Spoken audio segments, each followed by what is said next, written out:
now, so sorry for the shakiness. And I don't know. Um, so, what I've learned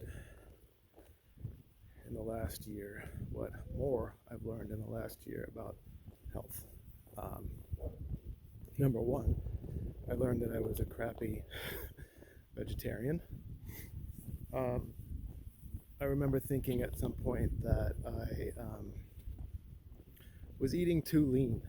Like, I didn't know exactly what that meant, but I felt like I was eating too lean. I was eating too healthy, and eventually, I figured out that that meant I wasn't eating enough protein because obviously, when you're not eating meat, um, you are not getting enough protein potentially and fat that the meat would have in it.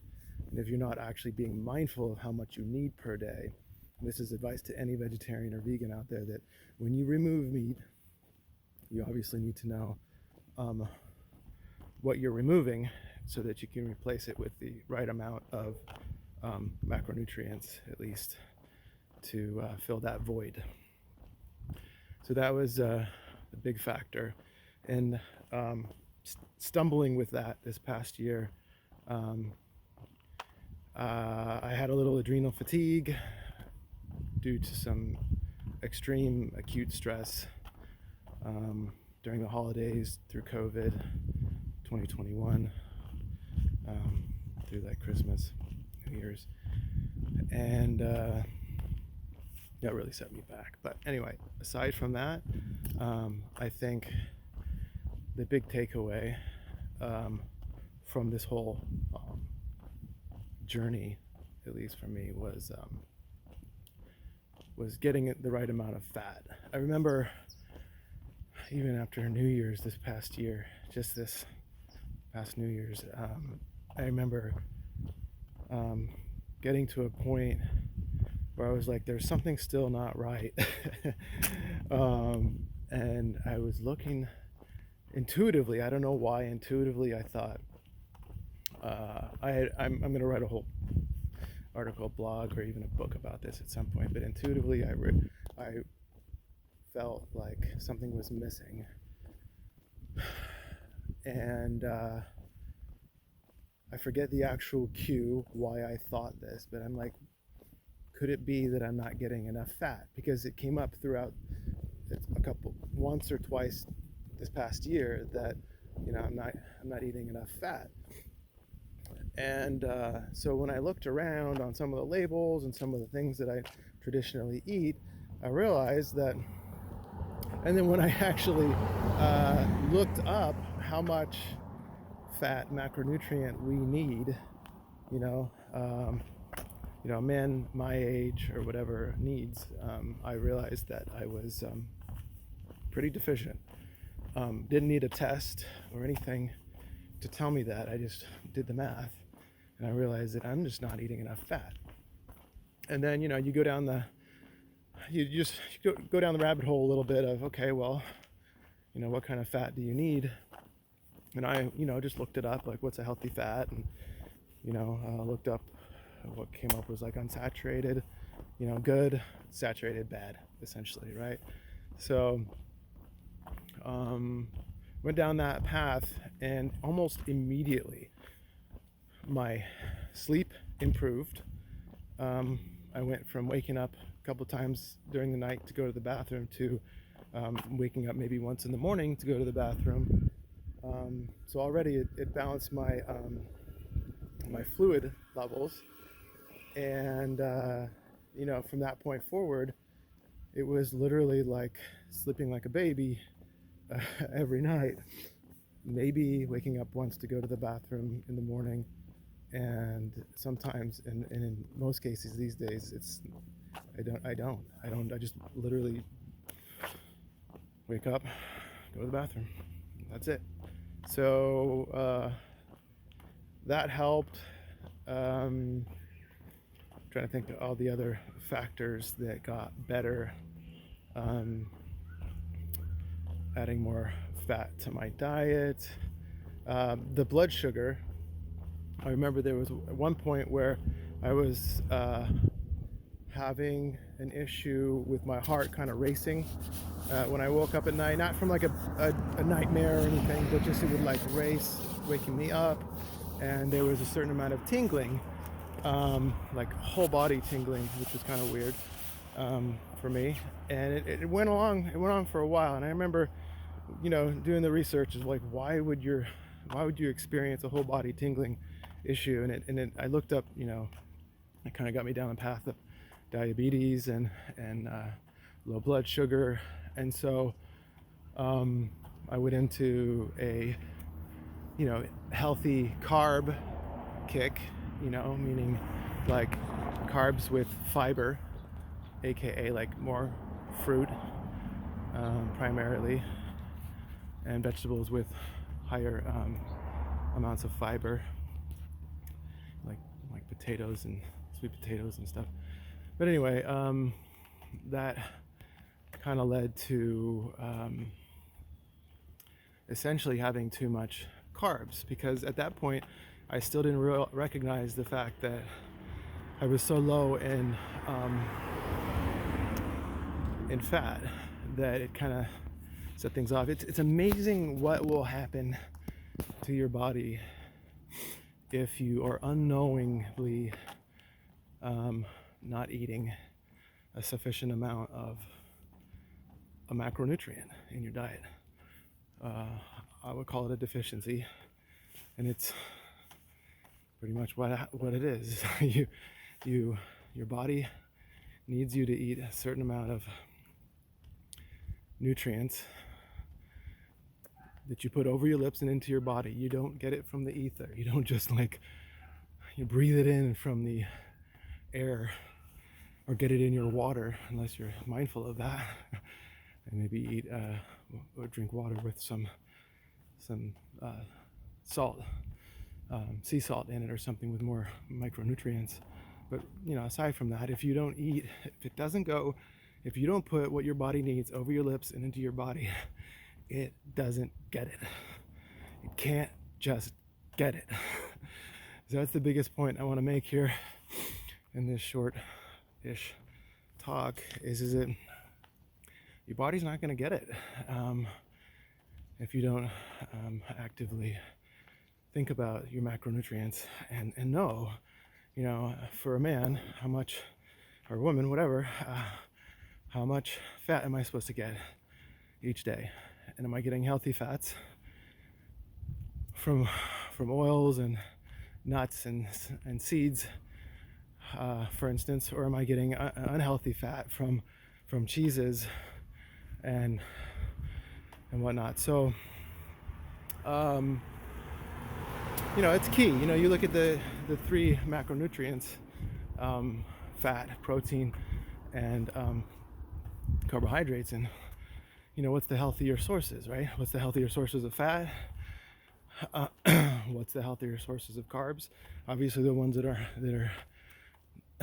are not devoid of nutrients, in like bread, like a white bread or something, devoid of water, devoid of fiber, devoid of just nutrients that your body would need.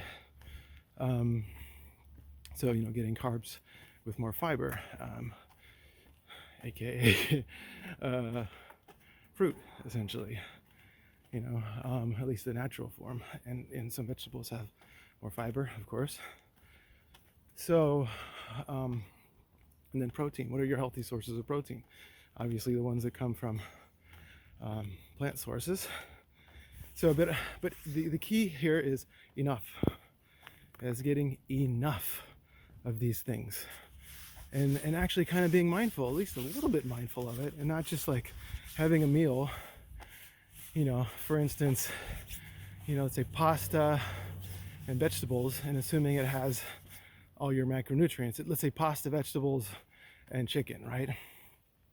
You think you're getting all your macronutrients, right? But chicken has a very low amount of fat, right? And it's going to have your protein, and you're going to get a bunch of carbs from the vegetables in the pasta, but you're getting almost no fat no healthy fat per se, unless you were to add like maybe olive oil or avocado oil or some kind of oil on it, or I don't know, maybe some nuts. It's not necessarily something you'd have with that meal, but in general, when we're not mindful of, what we need each meal for our macronutrients, at least how many grams of it, and what forms are healthier, we're going to take a hit, because that's a daily hit. That is something that happens daily, right? Cumulatively, over time, over decades, that can harm us. If we're, for instance, getting not enough fat, right? We're afraid of fat. We want low fat, right? Well, yeah, we want low saturated fat. Let's say less cheese. But if you're eating less cheese and you're not eating enough like avocado, olive oil, nut oils, nut butters, this kind of thing. Number one, you won't be getting enough fat, the recommended amount of fat, but also by doing so, you're not getting saturated. That's fine, but you're not getting enough actual fat, healthy fat in general. So when you do that, it's actually like a double hit, a double negative hit, because we need fat to balance a lot of things in our body. Blood sugar is balanced, blood pressure is balanced, nutrient absorption is balanced, I would say. Wouldn't quite call it a balance, but since it's the fat soluble vitamins, I think it's A, D, K, and E, all get absorbed better because of fat. And if you don't eat enough fat, you don't absorb as much of those nutrients. You may get out in the sun, get your vitamin D, but it doesn't get absorbed, or it doesn't get used as well as it could. And again, vitamin D is essential. You can say a lot of things are essential, but it doesn't get used as well as it could if you don't get enough fat. I'm looking at it from a aspect of deficiency, not so much the quality of the fat, the quality of the carbs, the quality of the protein. It's just avoiding a deficiency. And again, most people probably aren't deficient like I was, but they could be. If we're eating a low salt, low fat diet, I would assume the majority of quote unquote healthy Americans are cutting back too much on salt and too much on fat. They got plenty of protein from all the meat they eat, but they're cutting back too much on fats, especially the healthy fats. And ironically, or unfortunately, they could be cutting back too much on salt. And I know that's not what people want to hear, but it's a stark reality. If you are low in salt, and I hit this wall for sure this year, is if you are low in salt in your diet, your blood pressure will drop. And what that'll feel like is dizziness, a little bit of like unsureness in your step.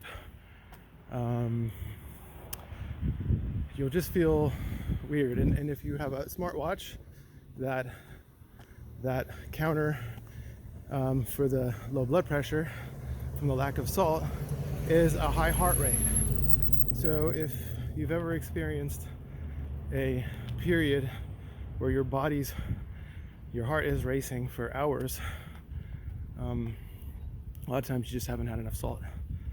And salt actually adds, it adds bulk to your blood to actually create a pressure. I don't know, bulk isn't the right word, but it's essentially like it adds something to push against to your blood, like it thickens it essentially, and gives you a little bit more blood pressure. So it raises your blood pressure, and by doing so, it lowers your heart rate because your heart doesn't have to work as hard to pump that blood through your body. It just when the how would you describe this? When the pressure is low in the hose, the source, the pump, has to push faster to get it to keep moving at that pace. But if there's a pressure kind of slowing it down, it's not going to need to pump as hard or as fast. So anyway, the salt was a huge factor, at least for me this year. It almost single-handedly lowered my tachycardia, which is, sustained high heart rate from normal. My normal sitting heart rate was like, I don't know, around 70, mid 70s, sometimes a little lower. And I would be sitting and my heart rate would be up in the 95-100 range for hours. Not after an exercise, just you wake up and your heart rate's high. That's salt. Plain and simple.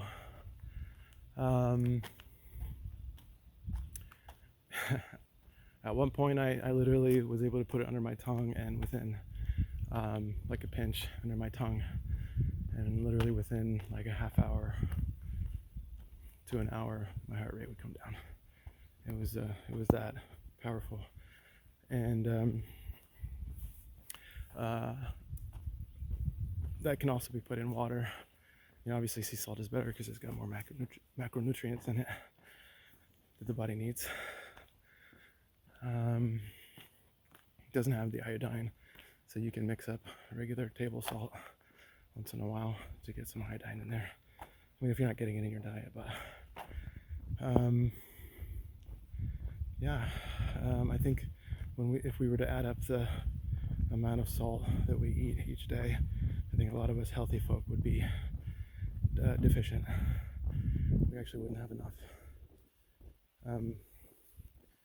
The recommended daily amount of salt is a teaspoon. So if you were to measure a teaspoon of salt and put it in your hand, that's how much salt you need a day. Sodium is 40% of that, so it's about 2,000-ish grams.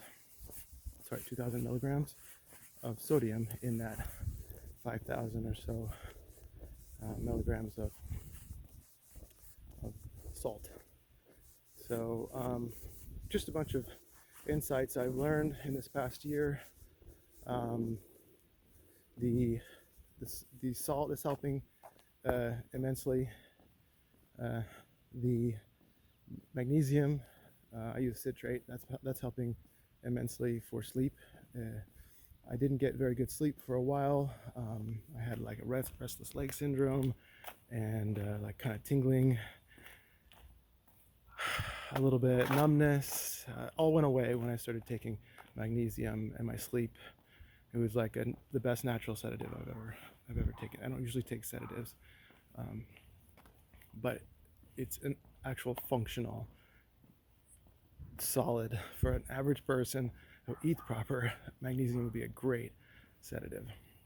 But what I found out is healthy fat and sufficient fat is a better sedative. Not only that, but it helps us recharge. I've been following metrics on my watch for quite a while, and the addition of fat and healthy fat helped me recharge like 50% to recharging like 75%, 80%. That's a huge difference in a day. So anyway, more to come, but I thought I'd give you guys a little bit of insights into my journey and ways to improve your health and your sleep, because sleep is so essential. It helps you recharge for the day and give you enough energy to get through each day. If your sleep is poor, a lot of things are going to go south, potentially. So, very important. Anyway, I'm going to say bye for now. You guys have a great rest of the day wherever you are, and love you all.